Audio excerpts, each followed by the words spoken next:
Okay, so in the previous video we learned already how to actually solve the trigo functions with maybe multiple angle. Like in A-level syllabus, they might ask you to find out the value for theta, but in the question itself they give you maybe tangent to theta and you need to solve it, right? Or maybe they'll give you something like 3 theta, okay, or maybe 2 theta minus 45 degree and so on. But end up you have to get the answer for theta, right? So that's a basic how to say, basics part, okay, the solution to get a solution for the triple equation. All right, and then now they will ask you another type of question, which is the trigo function that involve the quadratic form equation. All right, so which is this part of solving equation in quadratic form. Okay, so sometimes you will see that in the A-level question they will ask you to solve the trigo function but you see the square one, so that one you call it as quadratic form trigonometric equation. Okay, all right, so generally the way of solving is still the same, okay, but just that you are having a quadratic form equation, so maybe you might need to solve two set of equation to get a final answer. Right, so we just have a look for example 7 first. Okay, we can discuss it together here. Okay, so for part number A, first part they want you to show that this whole equation can be written as something like this. Okay, so you have to start from here and you have to prove that you can get this whole equation here. Okay, if you double check, all right, the question and answer, you'll see that all the answer here involve cos only.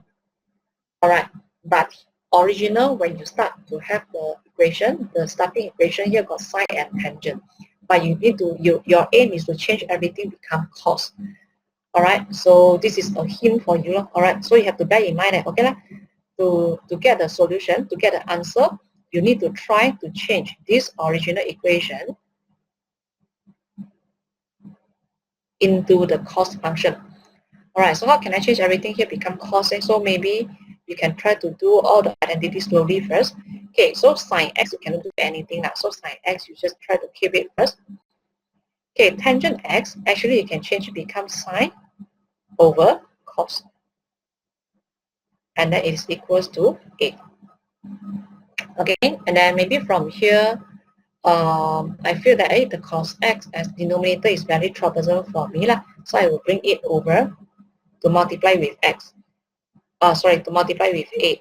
And then sine x multiply with sine x, I will get sine square x. So sine square x equals to 8 cos x. Alright, okay. Then now, at least in some of the term in my solution now, I'm having something with cos. Okay, so again, I don't want the sine here, sine square here. I would like to change it become something related to cos. So what is the identity or formula that you can use to change sine square become cos square? So you are using sine square plus cos square equals to 1. Okay, so previously we learned, right, sine square theta plus cos square theta, it is equals to 1. Therefore, you should know that sine square theta is equals to 1 minus cos square theta. So I will put it as 1 minus cos square x. Alright, and it is equals to 8 cos x. Okay, so if I continue further and I try to rephrase everything, then generally you will see that you will get the answer that they want you to show. Okay, so I try to move everything to one side. So this is how I get the equation.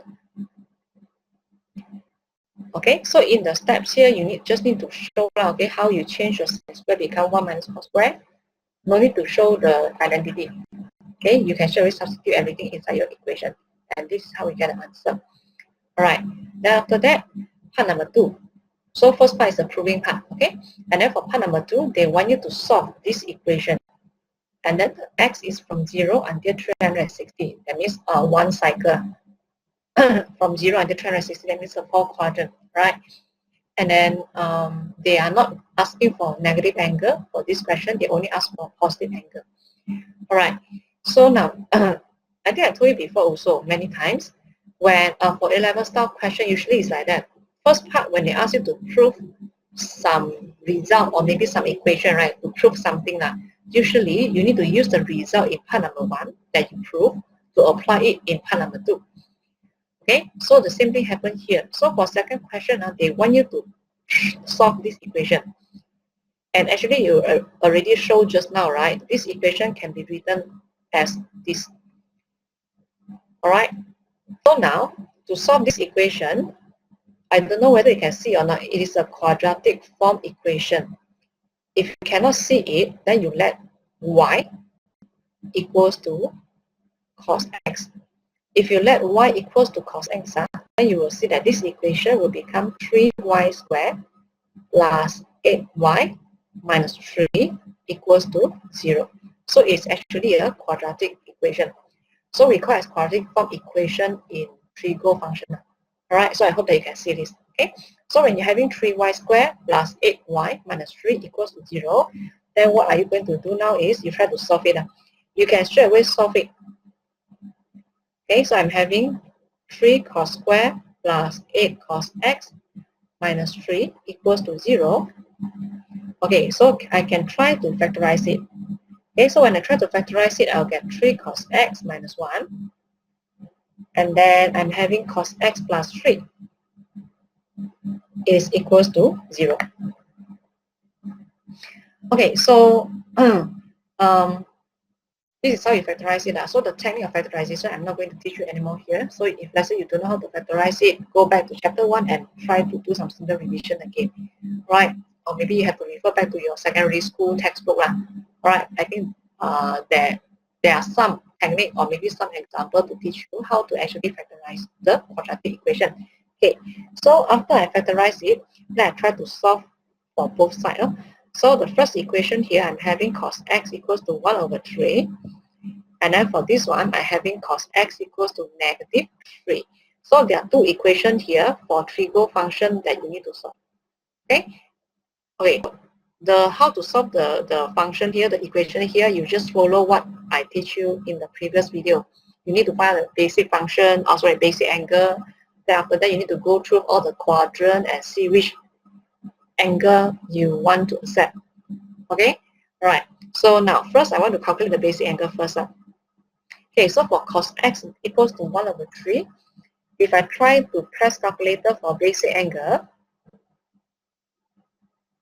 okay, so I'm going to get 70.5. Right, if I'm not mistaken, I'll get 70.5. Okay, alright, so this is the basic angle that I have. Okay, then now, in this equation, I'm looking for cos function positive. Therefore, I only want to consider the quadrant with positive cos function. So which one should I accept? Okay, so in first quadrant, is it cos positive or not? Yes.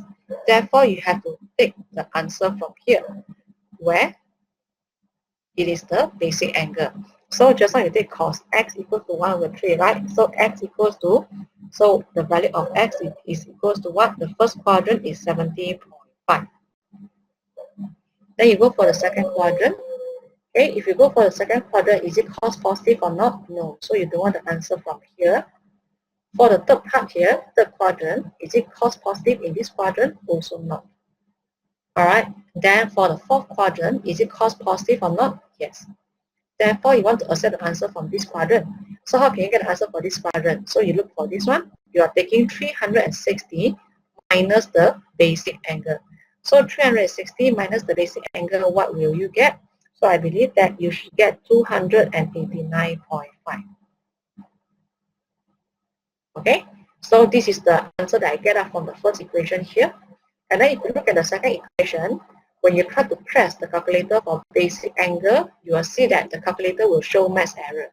Because cos x, it is impossible to negative 3, 1 equals negative 3. Because the cos x should be between negative 1 until 1, right? So if you press for basic angle, right, the calculator will show you math error. Alright, so for this part, you just ignore it. Which means your final answer, there are only two final answers from the first equation here, which is 70.5 and also 289.5. Okay, so I hope that you can see the style of the question. So first part, they ask you to prove something, and then you apply the result in first part, straight away apply in the second part, and then you try to solve for quadratic equation. All right, and then you will see that it is actually a quadratic form equation for trigo function. All right, so this question, this type of question is very common. So hopefully you really know how to answer it. Okay. All right, so this is what I have for example 7, and then I will discuss another example with you. Okay, so I will discuss example with you. Then hopefully later or maybe in the future when you want to attend, at least you have the idea how to do it. Okay, so now let us continue with example 8. Okay, so for example 8, they give you something like this. I'm having the function of 5 sine square theta plus 3 cos square theta, and then define for the domain 0 until pi. Okay, when you look at the domain here, when they give you the value of x, which is between 0 until pi, right? You see the pi itself, you should know that all your answers should be in the radian later. If let's say they give you degree, like 360 or whatsoever, then all your answers should be in the unit of degree. So you cannot tell me that, oh, teacher, can I put it in degree form or not? Because I don't like radian, cannot. You won't get the marks. All right, so you have to follow the instruction. So they are asking for radian, your answer must be in radian. Okay. All right, so first part, they want you to express fx in the form of a plus b sine squared. Okay, so they want you to prove, they want to get this one from the original equation with sine square and cos square. So I have to change everything, become sine square only. Okay, so I think this is not hard now. How to change your function become something with only sine square. Okay, so originally you are having 5 sine square x plus 3 cos square x. Okay, so to change it become sine square, of course you keep the sine square itself lah. And then the 3 is a constant, you try to keep it. How can you change the cos square become sine square? So again, you apply the identity before, right? So cos square can be written as 1 minus sine square here. Okay, and then you try to expand everything and simplify.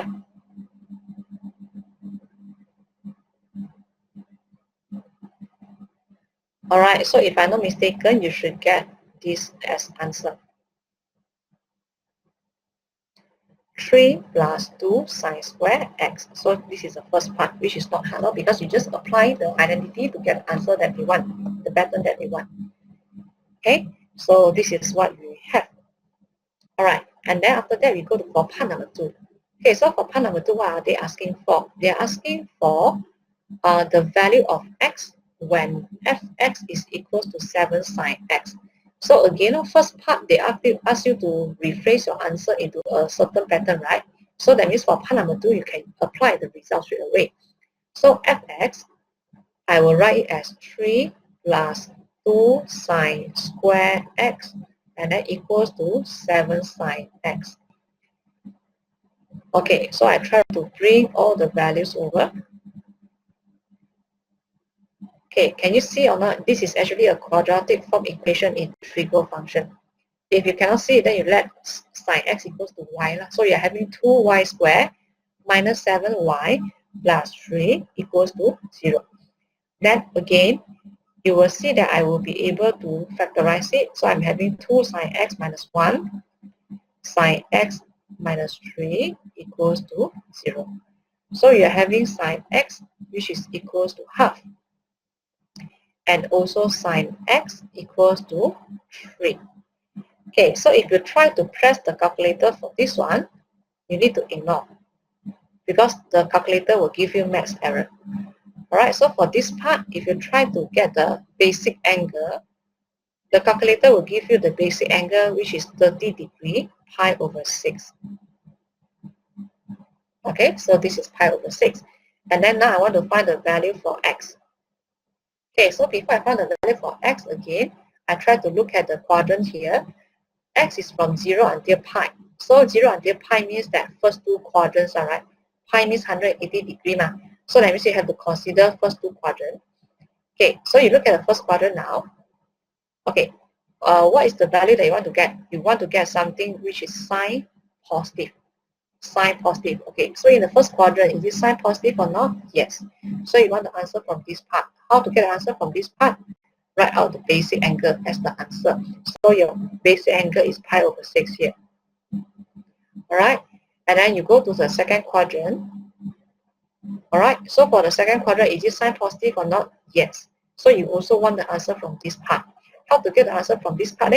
Because you want the radian error, right? So the 180, you assume it is a pi. So pi minus pi over 6. So you take pi minus pi over 6, what do you get? You will get 5 pi over 6. Should you go for the third and fourth quadrant or not? No need, because in this question itself, they already tell you that x is between 0 and pi only. So you need to go through with two quadrants.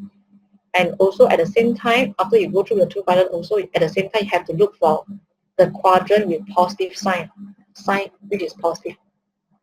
Alright, so both answer from the both quadrant you want to accept. You need to accept because it is sign positive. Alright, so my final answer will be x equals to pi over 6 and the 5 pi over 6. Okay? Alright, then after that we go for the third part. Okay, so for the third part, what they want? They are asking you to find the range of f. Okay, so to find the range of f, here again I want to introduce a method. I think I showed you previously, right? Okay, in one of the examples in the earlier video. Okay, because every time when they want you to find the range for the function that involves sine or cos, either only sine or either only cos, okay, then you can actually use this method. Alright, so again, the function fx is this one. I will prefer to use this one because this function is more simple. It has only the function with sine. Okay, I don't want to have it as sine square and cos square, very hard. Yeah. Alright, so first of all, we know that sine x, the range is between 1 and also negative 1. Okay, and then after that, what is the next step? So to get the sine x, next step is sine square x. Okay, so that means the next step you need to do is sine square x. So what's the value for sine square x? It is from 0 until 1. Okay, so this one you need to memorize a bit. It is impossible for sine square x become 1 to 1, right? If let's say from 1 to 1, that means the sine square x is a horizontal line, which is wrong. Alright, so it should be from 0 until 1, because all the negative value, when you try to square it, it will become positive. So which means sine square must be more than 0, but it will be less than 1. Okay, so if you don't understand, also you can use the then you have to use the online apps, okay, or maybe a website to help you and sketch the graph for sine square x. Then you try to look at the range from the graph. Alright, so I will just tell you that when you square everything, okay, this function should be more than 0. Positive, so more than 0, but it will be less than 1 for sine square x, because the 1 here, when you square it, it is still a 1. Okay, alright, then after that, change it become fx. You need to multiply it with 2. Right, so you multiply the function with 2. Everything also multiplied with 2. You're having 2 here, and then you're having still 0 here. 0 multiplied 2 is still 0, right? Okay, then the next step is you need to change it become 3 plus 2 sine square x. So that means you have to plus 3 for the 2 sine square x. Okay, so now I want to plus 3 for everything here. Okay, so 2 plus 3, you get a 5. And then 0 plus 3, you get a 3. Alright, so from here, you can see that the range for the fx is actually between 3 until 5. Okay, so this is how to solve the equation. We get the range. Alright, so this technique, it will be very useful if you are having the function with sine or cos. Okay, and then you need to, at least you need to draw the graph. Alright, so this is one of the methods that you can use, only for sine and cos, sine or cos. For tangent, I don't think that it is useful. Right? Okay, so this is how we solve all the trigo equations. How we solve the trigo equations, whether in quadratic form or in a basic type. Okay, but for the basic one, you need to know how to solve it for multiple angle. 2 theta, 3 theta, all those things. Okay, so all the examples that I discussed in the previous video and also this video are quite basic. I mean, they actually cover very basic knowledge. All right, so if let's say you want to really manage this knowledge and technique, you have to really try a lot of questions. Okay, because the question from this part can be quite very different from year to year. Okay, sometimes they will have a very special one. All right, so if let's say we have time, then maybe we can discuss all the harder question later. Okay, so no matter how you have to practice all this, so that you are very familiar with the process, how to go through all the quadrant to get the answer and so on. Okay, all right. So this is what I want to discuss for this video. So I will stop here for this.